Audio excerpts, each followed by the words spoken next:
Hello and welcome to the Emerald Triangle's Murder Mystery Podcast. These professional radio mysteries from the 1940s and early 50s have all been edited to remove all the commercial interruptions. So I'm your hostess, NorCalWeedGal. I write a Substack publication. It's called Inside the Emerald Triangle, a part documentary, part memoir about my childhood growing up in Northern California. And when I was a kid, my mom had these old-time murder mysteries on cassettes, and it just began my love of the lost art of theater of the mind. I'm excited to share them with you here, so sit back and let your mind put on a show. Strange Story, episode at Thunder Mountain.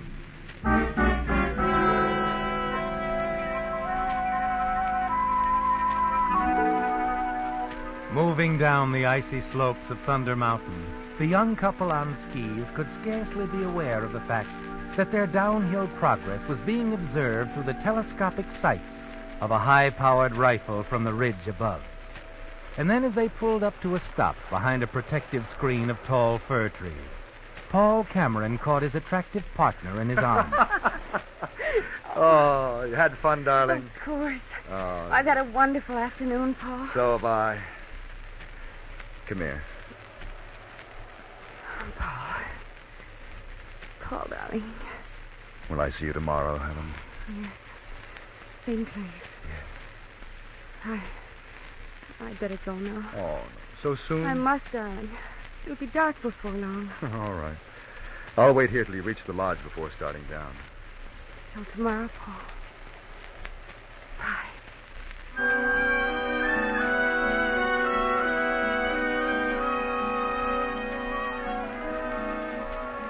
A lovely, exciting girl, isn't she, Paul? Helen Whiteside, the young woman you've chosen to be the next Mrs. Cameron. You stand there puffing slowly on a cigarette and watch as Helen races down the slope. And then she's gone from sight. You wait another few minutes until you're certain she's reached the bottom of the slide. And then step out from behind the trees. And as you do, the bullet ricochets off the tree above you, and then another. Hey. You leap forward, hurl yourself down the slope, racing faster and faster over a sea of white, swerving and twisting crazily. And around you, one bullet after another kicks up a tiny cloud of snow.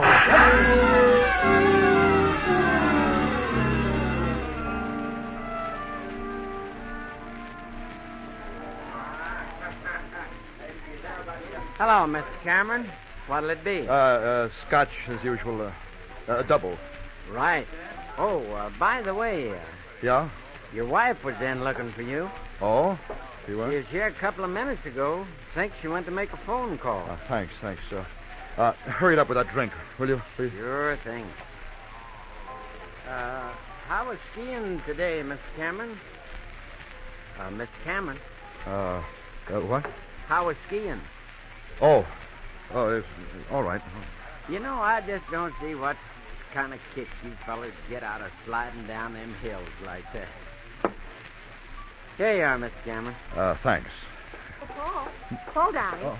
Oh, Sandra. I'll have one of those too, Joseph. Okay, Miss Cameron. Oh, Paul, I just called the Frasers. They can come. Really? Mm-hmm. And the Mortons, too. They weren't doing a thing. And apparently we are. Of course, darling. I'm giving a little dinner party at the lodge for... Oh, I didn't tell you. No, you didn't. Well, guess who dropped in on us? He's going to stay for the entire weekend. Your brother Nicky. Well, that's right. How'd you guess? Oh, it's just a hunch, Sandra. Yeah, I had a feeling today that my dear brother-in-law was around, close by.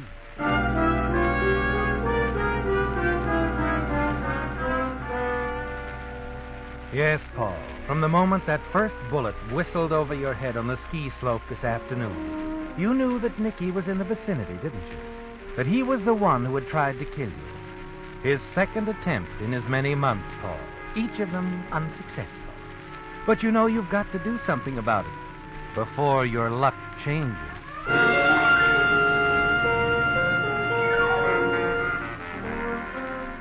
That evening at the dinner party for your wife's friends, Nicky is his usual charming self, dominating the gay, light-hearted conversation. Finally, the two of you meet alone on the terrace overlooking the valley. Surprised to see me, Paul? No, Nicky. I can't say that I am. I rather expected you'd show up. Oh, hope you don't mind. Should I? Well, after all, to have one's brother-in-law come barging in this way, it seems I've been popping in on you and Sandra quite frequently. Yeah, cigarette? Oh, thanks.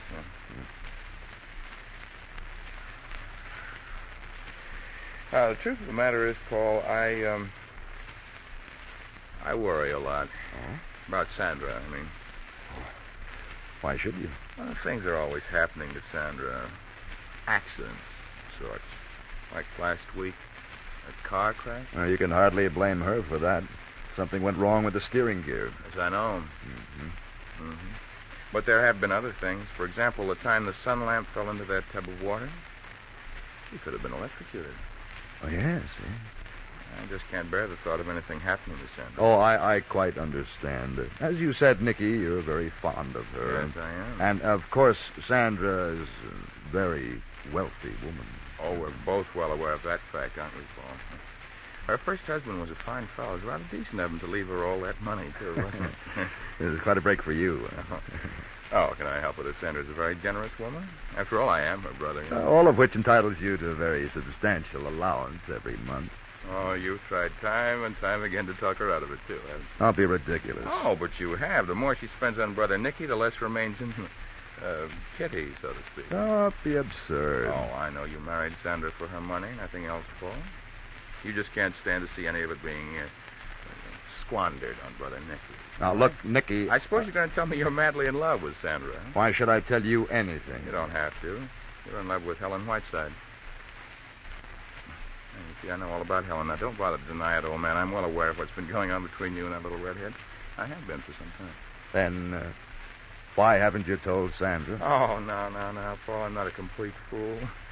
Well, Sandra's fond of me, it's true, but she happens to be head over heels in love with you. And if I dared suggest that you were two-timing her, well, she'd probably chuck me out on my ear, and there would go my lovely little allowance. Suppose I were to tell Sandra that you had tried to kill me on 2 different occasions. I try to kill you? Oh, that's crazy. Oh, no, it's not. The first time... You can prove I tried to kill you? No, but I know you did. Suppose I told Sandra that, Nicky. Oh, she wouldn't believe it. Now, dear sweet brother Nicky. Oh, no. As a matter of fact, she might become quite angry with you, old man. I think I will tell her. I know you won't. No, Paul, I'm afraid we're going to have to leave Sandra out of it. And just settle things between the two of us. All right, Nicky. We'll do as you say. Settle things just between the two of us.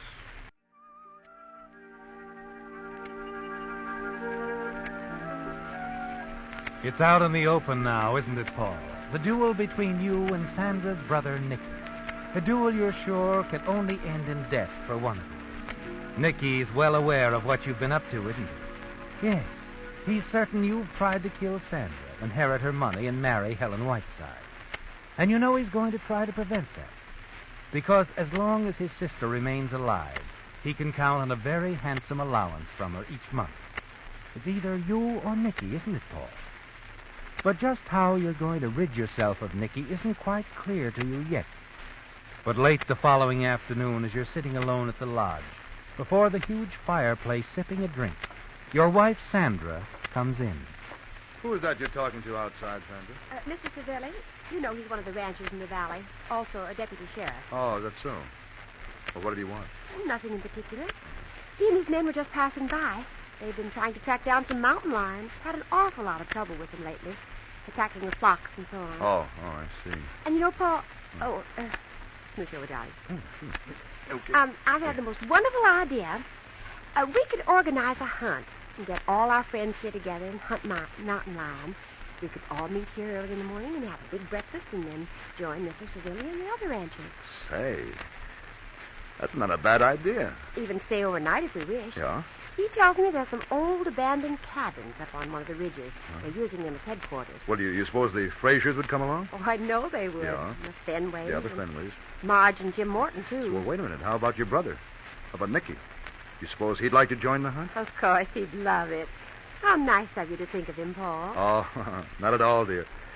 And I think we should start getting things organized right away.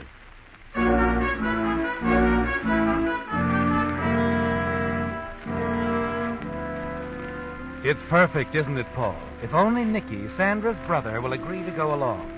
And you're very pleased when you learn that he has agreed, at Sandra's insistence. And as the plans for the hunt begin to take place, you find time to steal a few moments with Helen Whiteside again. It's a guarded conversation in the main lodge. As you sit down near her, pretend to be reading a magazine. We shouldn't be talking here, Paul. Never mind. Just pick up that paper. They won't even notice it. Helen, I can't meet you tomorrow. I'm going to leave the lodge for a day or so and going along on this hunt they're organizing. Doesn't matter, Paul. What? I said it doesn't matter. I've been thinking this over. You and me. It isn't going to work. What are you talking about? I'm not content. Seeing moments together like this, it isn't fair to any of us. Me, you, your Oh, wife. Helen, listen to me. No, wait. Someone's looking this way. Now, listen, Paul, Helen. you listen. I'm leaving the lodge in the morning. I'm going back to Oh, town. Helen, please. Paul, it's perfectly obvious that you're not going to be able to do anything about Sandra. Helen, that isn't true. Oh? No, please, just give me a little time. Paul, Don't ask me to explain anything. It's just that I'm quite certain that things are going to be different. And soon, Helen. Very soon.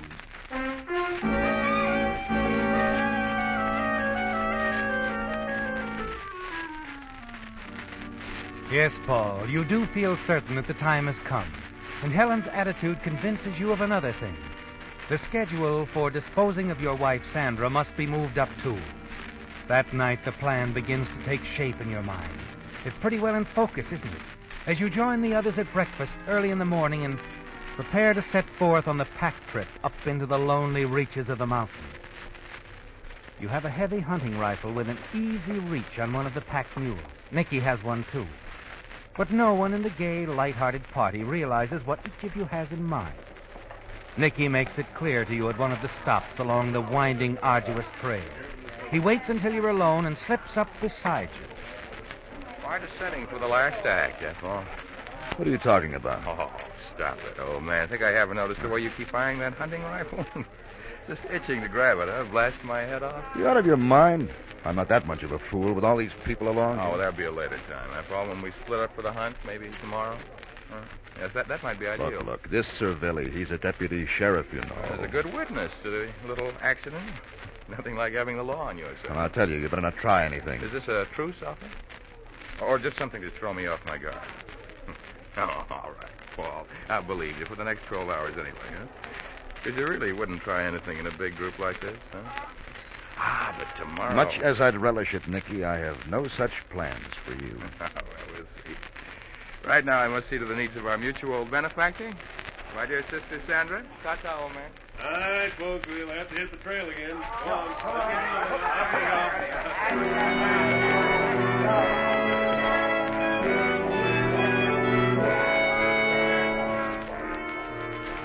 It's frightening, isn't it, Paul? Nicky's cold, self-assured approach. And the terrible realization that he's a much better marksman than you. But you have a plan. Hours later, as the pack train finally arrives at the lonely ridge and the tiny group of cabins, you feel quite certain that everything is perfect for your plan. There's just one thing to do, isn't there? One idea to be planted to make your story airtight later on. You attend to it as the group breaks up to take over the cabins for the night. Oh, Jim. Hey, Jim Morton. Huh? Jim, come here, will you? Oh, yes, Paul. What is it? Well, I just wanted to ask a little favor of you. Would you and Marge take the cabin next to ours? Oh, sure. I don't see what difference it makes. They all look pretty much run down. No, it isn't that, Jim. It's, well, frankly, I don't want Sandra's brother Nicky so close to us. Oh, look, I know how it must sound, and I hope you won't say anything. Of course not. Nicky and Sandra had a big blow-off back at the lodge yesterday. Well, it was about money. Look, you don't have to tell me. Thanks, I know that. You're a good friend, Jim, to Sandra and to me. Well, actually, I may be just imagining things, but This Nicky is a strange chap. And I'm afraid for Sandra. It's better to play it I safe anyway. understand. We'll be right there. Good. Matter of fact, it looks as if he's taking the cabin that's farthest away. Huh? Oh, well, that's good. Well, it's like I said, maybe nothing to it. Just forget about it, will you, Jim, that I ever said anything? Sure thing. And now I better give Marge a hand with a sleeping bag. Yeah, go on. I'll do the same thing. Thanks, Jim. Thanks a lot.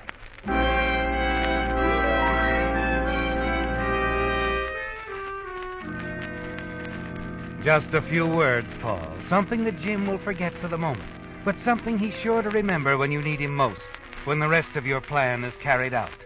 The next step is a simple one, isn't it, Paul? The window inside the cabin you share with Sandra. She pays no attention as you check it, casually, see that it can be raised. It can. You close it again. That's all for now, isn't it, Paul? But a few hours later at dinner with the others around a big campfire, you're very attentive to Sandra and notice with pleasure that Jim Morton keeps watching her brother Nicky. It's all going together perfectly, isn't it? An hour or so later, Mr. Savilli suggests that everyone turn in, get a good night's rest. And they all agree.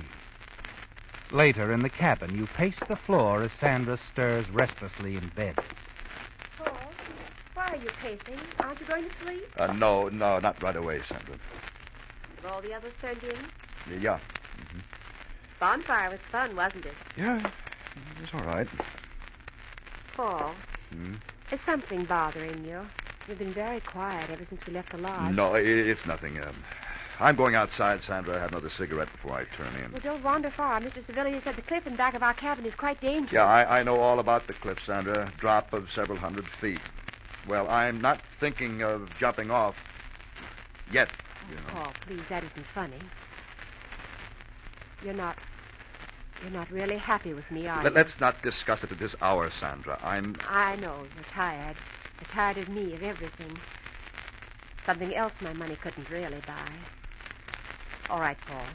This time, when we get back, we'll call it quits. No, wait a minute, Sandra. Good night, Paul.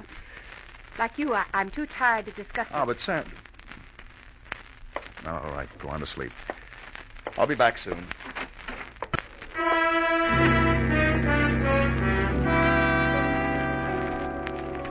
If you needed any further urging, Sandra has provided it, hasn't she, Paul? Suggesting that the two of you can call it quits, as she puts it. But that wouldn't be enough, would it? Helen is expensive. Sandra's money is very necessary. Yes. And everything is clear and simple now, as you walk quietly to the far end of the row of quiet cabins and knock softly on the door of the last one. Who is it? It's me, Nicky. Paul, open up. What do you want? It isn't what I want. It's Sandra. She wants to talk to you. Now? Now. Well, now, just don't worry. I'm not armed. This still isn't the time or the place. Why does she want to see me? What have you told her? Everything, my dear brother-in-law. You're a fool, Paul. Perhaps not. Well, you shouldn't keep Sandra waiting. She's quite annoyed with you. I'll wait till I get a coat. Some boots. Yeah, and your rifle, Nicky, you better bring it along in case you have any doubts. About me. That's not a bad idea. I thought you'd agree.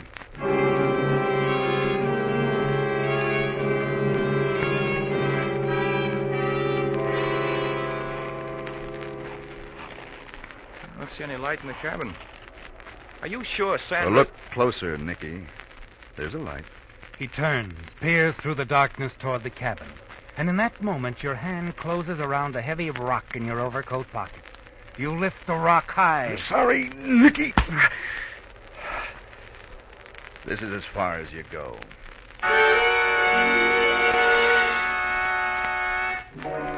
Quickly, you lift Nicky's limp form, carry him to the edge of the cliff and back of the cabin. A little shove and the first half of your plan is complete, isn't it, Paul? But only the first half. You hurry back to the spot where you killed Nicky, don a pair of leather gloves, pick up Nicky's rifle, and enter your cabin. You freeze for a moment as Sandra stirs uneasily in her sleep. Then you undress quickly, slipping into your pajamas and robe. You cross the room, stand near the window as you raise Nicky's heavy hunting rifle, and then...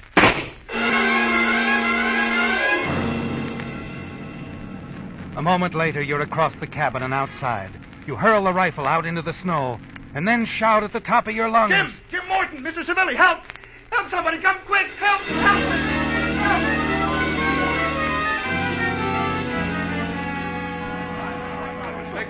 Please, can't you do something for her, for Sandra? Easy, son, easy. It's too late to do anything. Now try to tell us again what happened. Slowly. Well, Nicky and Sandra, they had a terrible row yesterday back at the lodge. That's right. Paul told me about it this afternoon. I had no idea he'd do anything like this, and he came down here. He tried to get in. He wouldn't open the door.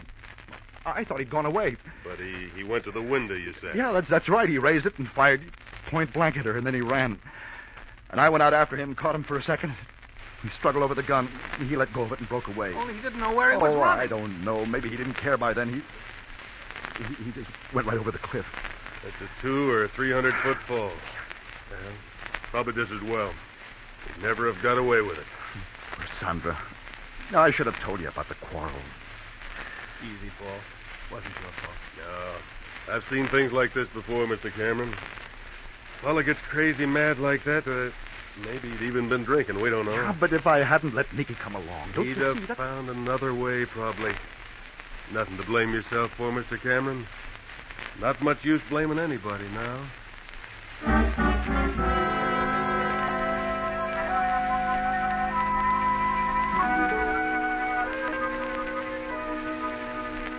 Well, Paul, it's all over, isn't it? And in a way that you're certain leaves you in the clear. It's simple, isn't it? So simple that even the slow-thinking sheriff's deputy, Mr. Savelli, can have no difficulty in adding things up. You're sure he will have to reach the inevitable conclusion that Nicky killed his sister out of frustration when she threatened to cut him off without a cent. You stand just outside the cabin now, the stunned, grief-stricken husband dully recounting your story to the little group of Sandra's friends as inside, Mr. Savelli examines the position of the body, the cabin, and then finally comes to the open door and calls to you. Mr. Cameron, would you step in here for a moment? Oh, yes, of course. It's all right. I've covered her. Thanks. Skip it. It was out of respect to her. Not you, Cameron. What? It was an interesting yarn you told out there in front of all those people. Yarn? Now, see here, Mr. Savelli. You said Nicky came to the cabin a little while ago. That you wouldn't unlock the door for him. You said he raised the window. Fired point blank at her. Thoughtful of him to close the window after he shot her, wasn't it? No. I closed it. I thought she might still be alive, and I didn't want to take any chance on her getting killed. You made up quite a story, Cameron. But it's not going to help you. You shot your wife. Oh, now, look here, Savelli. I won't stand here and be accused by an amateur detective who thinks he Save can it, tell me... Cameron. And listen. You see, these cabins aren't used much. You should have thought of that because this window hasn't been raised in the last 3 hours. Maybe you raised it before then to check it. I don't know. But I do know it hasn't been raised in the last 3 hours. It was, I tell you. Come here, Cameron. Have a closer look. What? Here. Along the bottom of the sash. Spider web. Yes. Spun by one of the more permanent residents of this old cabin. He's been busy for at least 3 hours. Takes these spiders up here that long to spin a web. A spider. A little thing like a spider. A very busy little spider. I'd say the web he spun between this sill and window sash provides enough evidence for even an amateur detective to make an arrest. Wouldn't you?